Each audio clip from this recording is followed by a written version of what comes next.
Welcome to the Daily Exchange. We're here talking with James Orbison from Cypherium, the latest super fast speed blockchain. We'll see you guys right after this.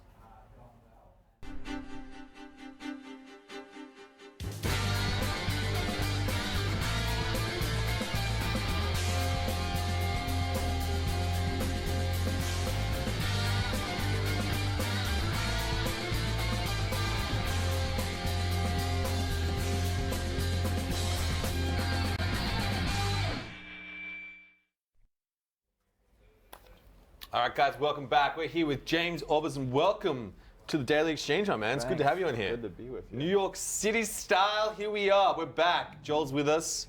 Joel just wrapping it out. Joel, have you eaten a bagel every day this week? Yeah.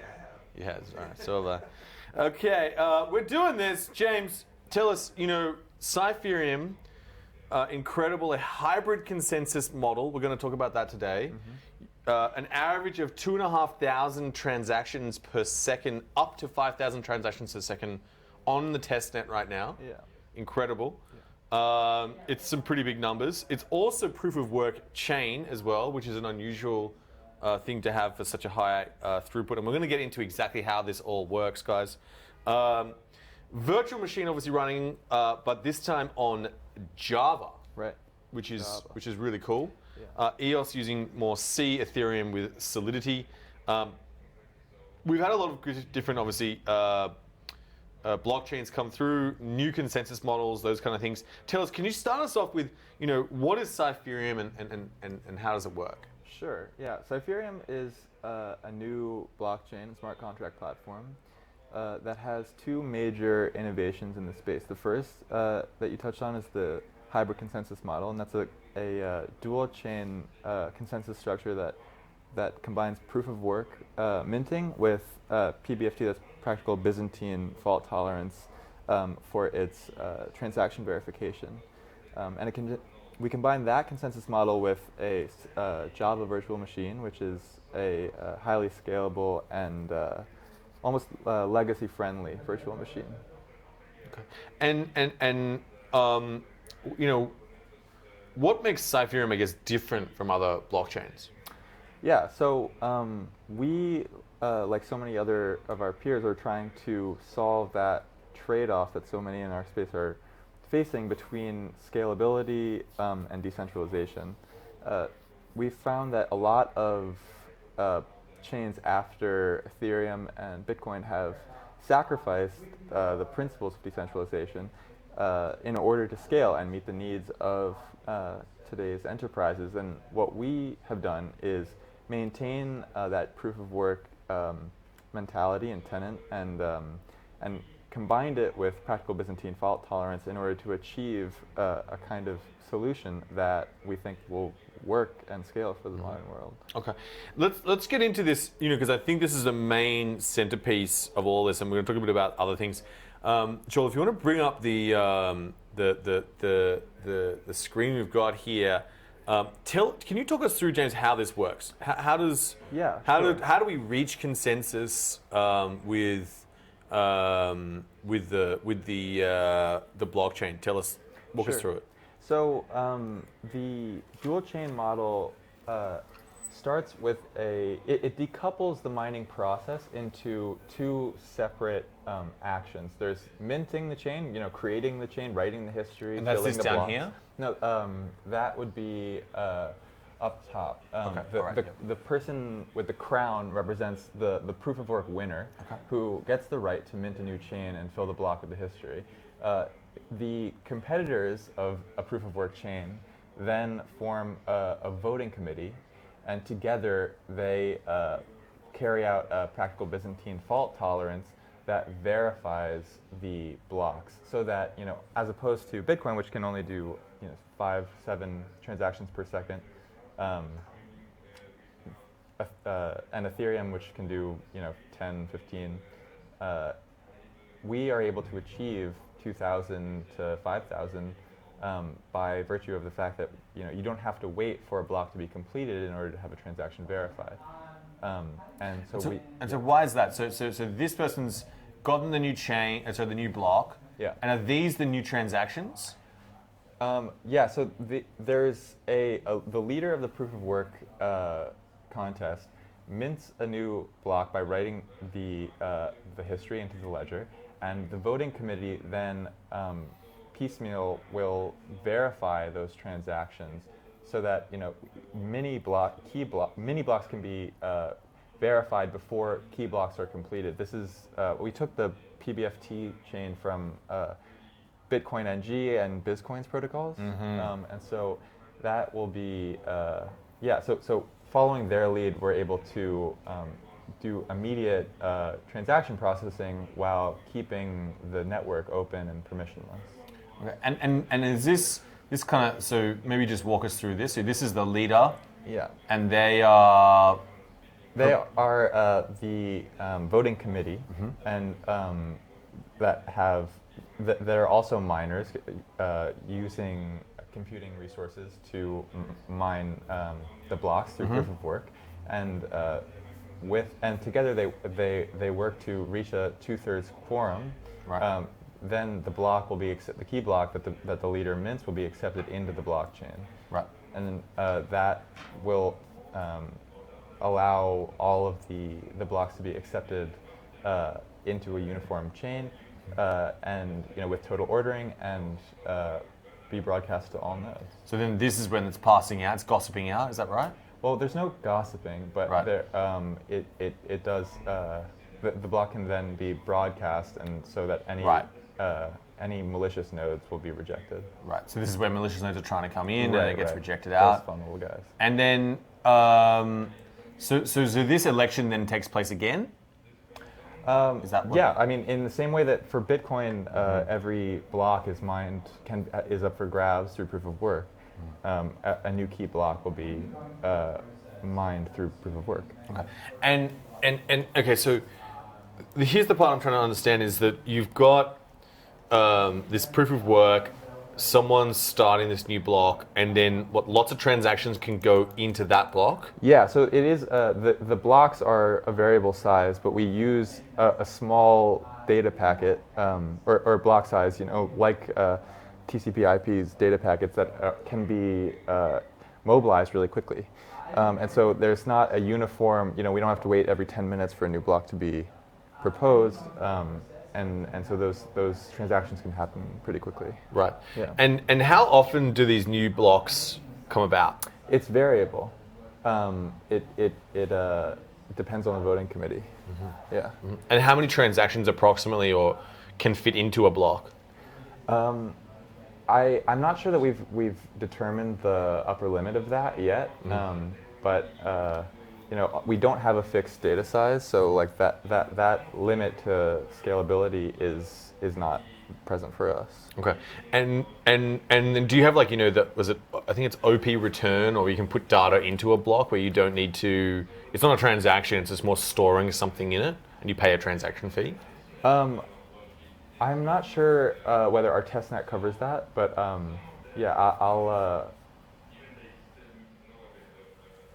I'm pretty sure that it does, yeah. Okay. Yeah. Interesting. Okay, and then what would you say is the core feature of Cypherium? Like if I'm a developer, I've got this new dApp, I'm coming out. Why would I choose Cypherium? What are the main key reasons? Well, let's say that you don't want to learn Solidity, but you want to write a smart contract, or you're interested in the blockchain space and you want to operate in Java, and that's the language that you know. That's one major reason. Our VM, our virtual machine, operates entirely in Java while being horizontally compatible with Solidity, so that anything written for Ethereum can be executed in Cypherium. And the other reason would be that miners right now have been sort of concentrated into these big mining farms in a lot of protocols, and we're not so centralized that mining has to be completed by big plants. And so if someone was interested in mining, they might be able to mine from a smaller scale setup. Okay. So no ASICs, or ASIC resistant, or what helps encourage those smaller miners? I think that we are there is no ASIC resistance now. Okay. Yeah, and so that is one thing that helps. But I think that the virtual machine is really the main advent that we allow to scale mining. Right. Very cool. And so with you've got a lot of you said you can bring Solidity smart contracts over and those languages. Yeah. Does that mean people can take their entire project over? Like could that and Chainlink or whatever maybe bring that over, like just straight over onto Cypherium? I think that maybe in the future that will be possible, but I feel like that's not exactly in the spirit of the space. Like we've seen so many, like Cypherium itself is written as an augmentation of pre-existing projects of Bitcoin and Bitcoin NG and Bizcoin, and so I think that it would probably be what I think will probably play out will be the advent of new exciting projects that will be launched on Cypherium. Okay, very cool. And you guys are writing or have allowed people to write in Java, which is really cool. Yeah. It's EOS has got like sort of C. Ethereum has Solidity and things like that. What sort of when it comes to Java, there's a lot of, I guess, different frameworks and tools and those kind of things. Is that all possible as well? Like, is it just a full-on? Are there any limitations to? Like, is a gun Java developer going to come in and go, oh, actually, we can't do this, or they'd be like, yeah, sweet, this is awesome. Yeah, I think that anyone who operates in Java will be able to operate the Cypherium virtual machine. Wow. Yeah, and I mean, and that's the biggest developer community in the world, and so I think that it's an important step for us to be able to reach out to that developer community and encourage them to participate in this space, which I think has been not hostile certainly, but separate, self-segregating, and I think that it'll be an exciting day when that community feels integrated into our space. I agree. Yesterday we had Adnode on the show who are building an EOS, and they talked a little bit about governance. So how does governance work on the Cypherium blockchain? Well, it works through our consensus mechanism that any miner will be able to participate. It's open and permissionless, and any miner will be able to participate in a voting committee, if not be minting a key block. So, sometimes if a hack was to happen, or a major flaw happened in the blockchain, and then you wanted to rewind it or whatever it may be, is there some governance around that? Would that happen? Would it be possible, or is it mainly just all proof of work? So it is what it is.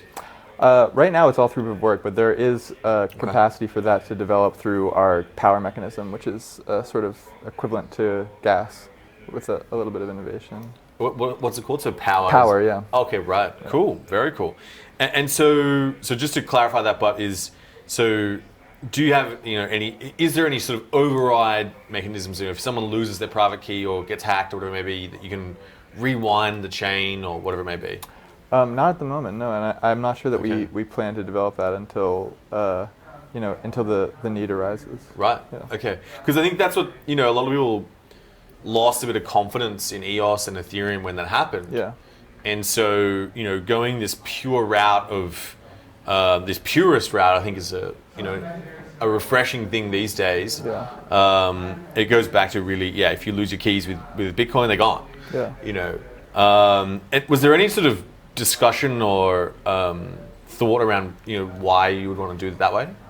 Well, I think that a lot of these tenants that are expedient might sacrifice, ultimately, that their downside might sacrifice decentralization.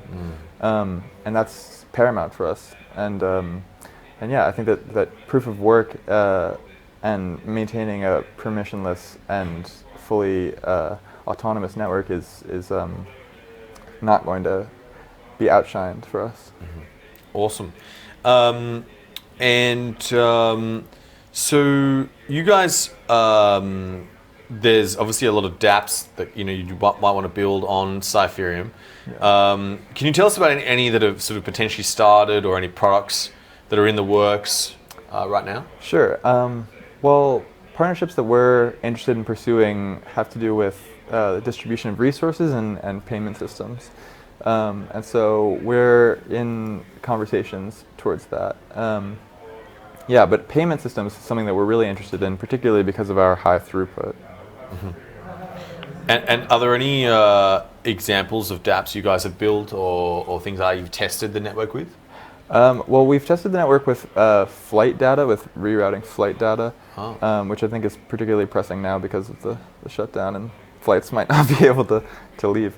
But that's brutal. Yeah. But no, payment systems and flight coordination is something that we've been. Yeah, you guys recently posted an article. You had 3 examples of smart contracts that are being applied on Cypherium. They all looked very enterprise, industry level. Mm-hmm. Can you tell us who is the target market mainly for Cypherium? Well, we have 2 sort of products. There's Cypherium Enterprise and Cypherium. Cypherium Enterprise takes away the permissionlessness of the network and operates mostly off of the practical Byzantine fault tolerance chain, and that would be for private and consortium chains, and that maintains the speeds that we're talking about. And the target market for Cypherium, the public net, would be probably payment systems. That would be a great market for a blockchain that's able to reach the speeds that we're able to reach. Okay, and with payment systems, because they're very enterprise heavy. Yeah. Do you see potentially Cypherium also working with gaming, gambling, or social media, or things like that? I mean, it definitely has that capacity, but right now I think that payment systems are an important part of our community's acceptance and scalability. That so many people who first hear of Bitcoin hear of it as a payment settlement system, and so to be able to bring that to scale, I think would really legitimize a lot of our industry's aspirations. Okay.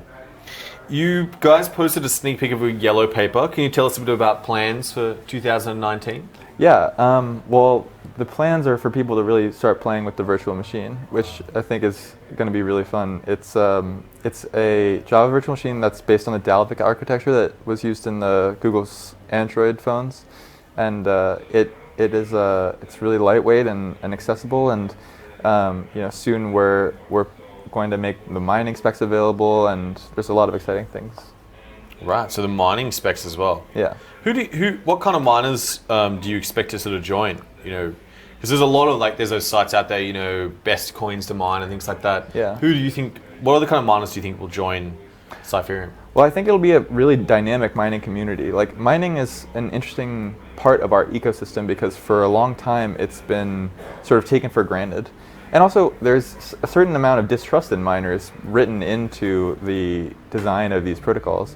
And so, we're interested in thinking more about cooperative mining, in everyday mining, and inlay mining. Okay.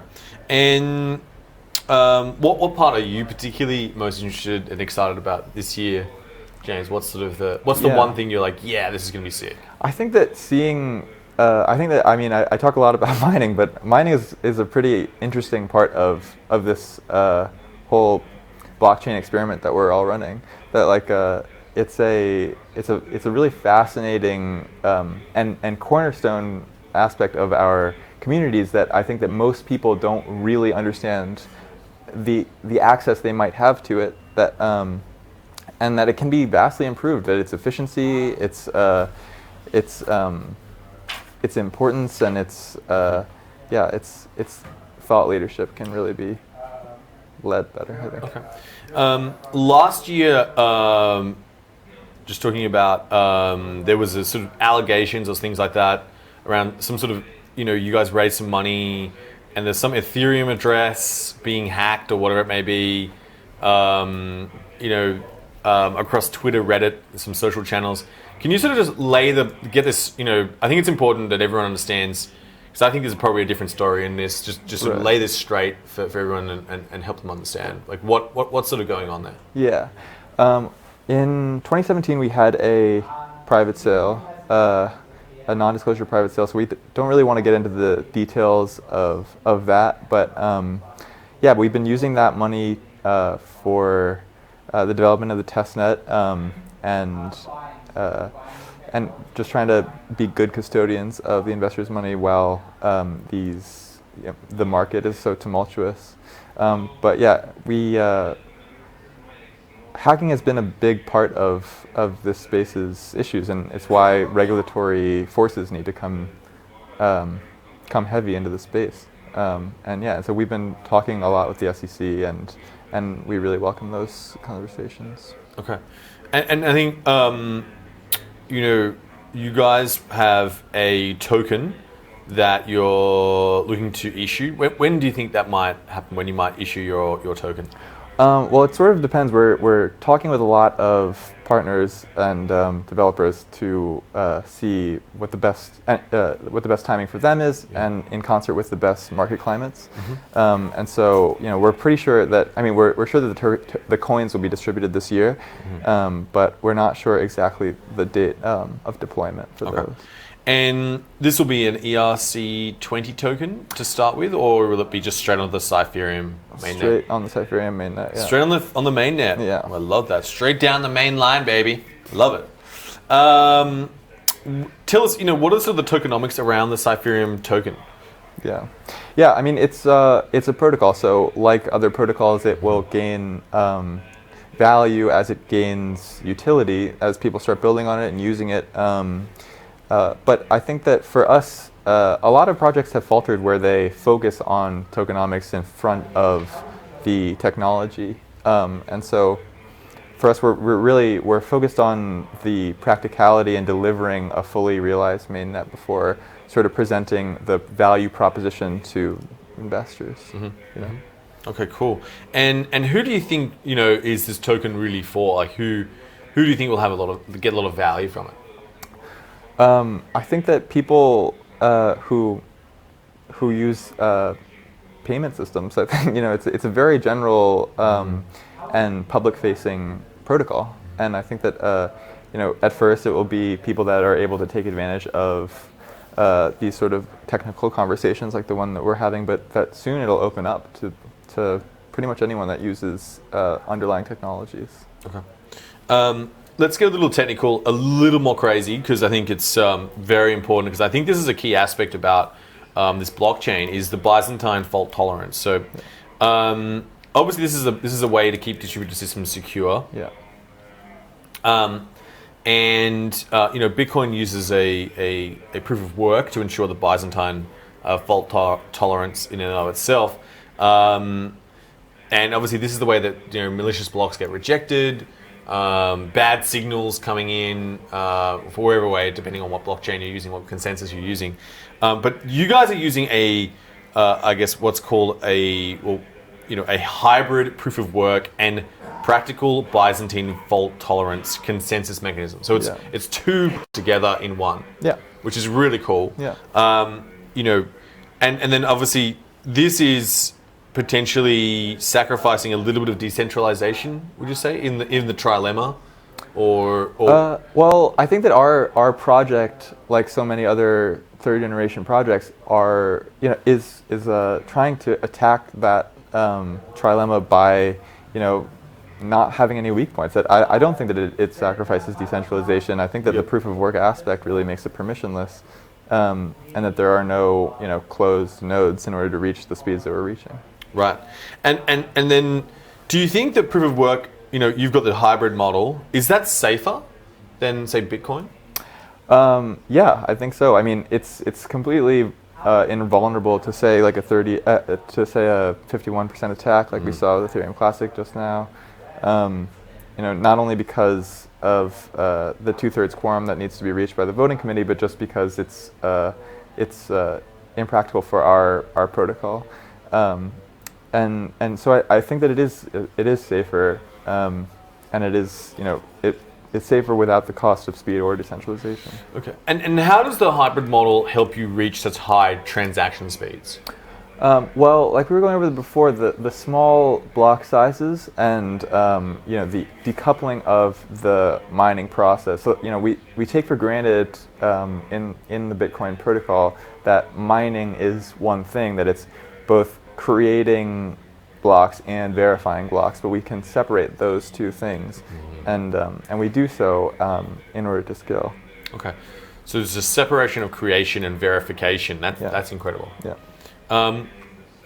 Now, a lot of high throughput chains are sort of suggesting the potential to use sharding or side chains or things like that.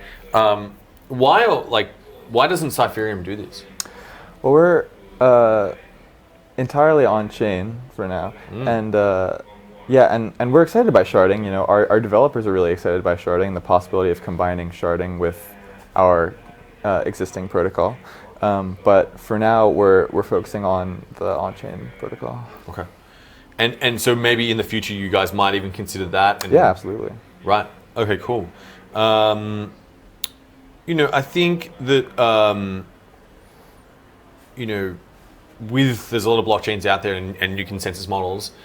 Why do you think you guys will get a lot of adoption? What's sort of your main angles? Well, I think the novel way in which we look at mining as a process that can be decoupled is interesting to the people who really understand this technology. But just from a outsider perspective, the high throughput is a huge boon that our space really needs, especially as a open and permissionless system, not only like a closed ledger for particular private industries, but an open and distributed system. Okay. And with your, just right now zooming in on the roadmap of where you guys are at, what's sort of the latest news in the project? What are the latest developments, and I guess what's the next sort of, really getting micro, what's the next incremental milestone? Yeah, so we just deployed the testnet, and a tutorial is up on our Medium to let developers play with that. And the next step for us will be deploying the mainnet and launching the mining specs and releasing the full yellow paper. Wow. Yeah. That's incredible. Yeah. And you guys talk a lot about a third generation blockchain. What makes a third generation blockchain? I think there are a couple ways that we could think about it, but there's on the one hand, there's it's the third generation sort of denotes that there's the first generation just decentralized ledger that Bitcoin presents, the second generation being Ethereum's sort of smart contract platform, and the third generation being a smart contract platform that can conduct enterprises, conduct businesses. But more abstractly, I think that a third generation blockchain is a blockchain that has learned from the blockchains that precede it and can solve problems that it couldn't see without those other blockchains that those blockchains brought to light. So a fourth generation blockchain is an exciting prospect, although I don't think that we could really know what it is, because it's something that our generation of blockchains will unearth. Mm-hmm. That makes sense. What do you see, so looking forward now, obviously you guys are building a blockchain. What are you guys sort of seeing in the market right now? What do you think? What are you sort of looking at and finding interesting? Well, there's a lot interesting in the market, just in terms of everyday CoinDesk news. But I guess specifically for you guys, what trends are you picking up on? What spaces are interesting to you guys that people should be aware of? What sort of the wider movement that you guys are really seeing and moving on to? Well, we're really trying to focus on our protocol. So we're not trying to propose a vehicle for our. Are you talking about our market proposition or our Yeah. And what trends you're seeing in there, and what's the news that people can also read up on and get involved in? Yeah, I think that that the institutional investment in the space is really interesting, and that it's really dynamic and changing every day. And so being able to look at that closely and understand what's going on with these these bigger movements, these bigger pieces being shifted around, that's something that people should look into. Yeah, and I guess something of interest today, we had with the SEC current, I guess, shutdown or government shutdown, we had the VanEck-SolidX Bitcoin ETF pulled from the market. There is a quote here from CNBC, and I'll just read it out. So you know the SEC is affected by the shutdown. We were engaged in discussions with the SEC about the Bitcoin-related issues, custody, market manipulation, prices, and that had to stop. And so instead of trying to slip through or something, we just had the application pulled, and we will refile and re-engage in the discussions with the SEC. Gets going again. Obviously, that is obviously a plausible reason why. And then we've got the BACT, which is operated by the New York Stock Exchange as well, sort of coming up as well. Do you think that that these sort of ETFs and things like that, they're very institutional assets or tools, I guess, that people use? Do you think that also is something which will bring that framing that you're talking about, that new customer and new lens of people into the market, and therefore they want to see something which is enterprise grade? Yeah, definitely. I think that is sort of inevitable at this point, and can't really be stopped. But yeah, I think that those big pieces will inevitably have hiccups, and so that the people that would really do well in this sort of lull period that we find ourselves in are those that would take time to research more of the technologies, and this isn't a really hypeable moment, I feel like, in the market, so yeah, that's what I would say. Cool. And we've seen a lot of stable coins of recent, and a lot of trading around them, a lot of people using them.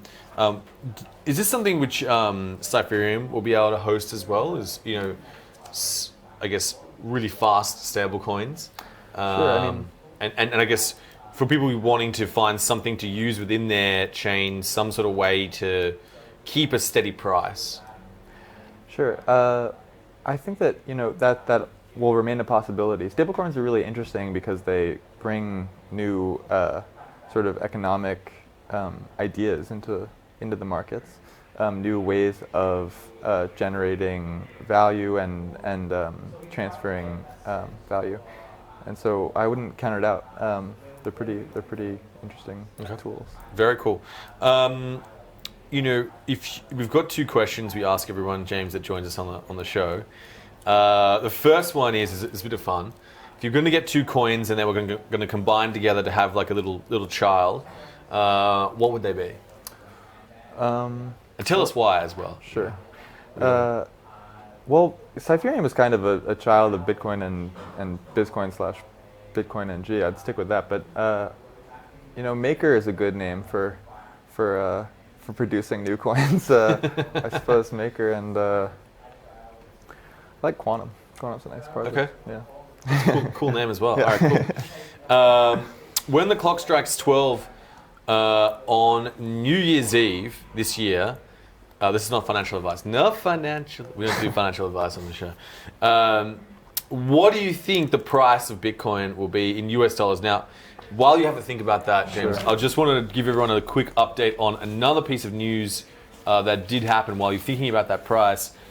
We had, with Ethereum, a recent bit of news coming out, and I'm interested in if you have some comments about this as well, is some leaked photos of the Galaxy S10. If you want to bring these photos up, Joel, basically Samsung's saying no, that there is no support, and then these tweets are kind of saying the opposite, right? They're sort of suggesting that there is, I guess, a key store within the Samsung phone.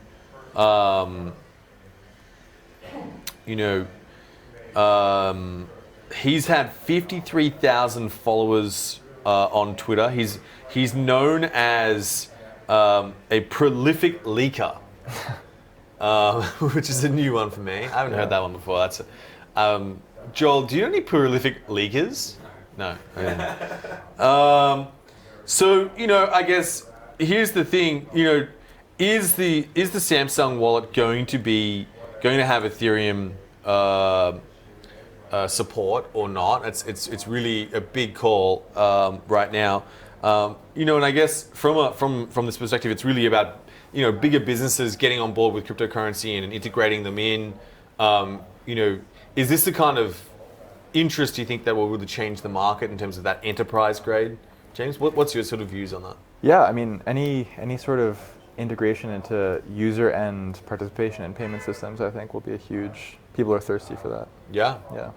Paying with your phone and tapping and things like that. I was just recently in France actually, and I tapped on one credit card terminal, and they were shocked. They were like, "I didn't know you could do that with our own terminal." These things are changing, which is really cool. But yeah, tell us now. Okay, so it's midnight, James. Give us your prediction, and we'll close on up there. What's your number? What are we trading at right now? Wait a minute. Before we say that, I'll give you an indication. We're at 3,564.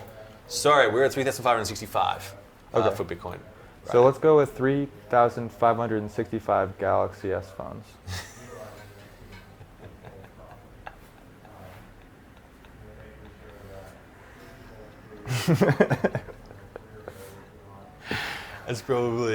That's the best answer I think we've had so far. All right, guys. Thank you so much for joining us. James, guys, do follow along. You can see their Twitter here, the Cypherium Twitter. Follow along with the new updates. The mining specs are coming out. The new mainnet is joining us. James, thanks so much for joining us on the Daily Exchange. So happy to be here. Good to have you. Yeah, good to have you on the so show. much. And guys, we'll see you guys tomorrow. Yeah.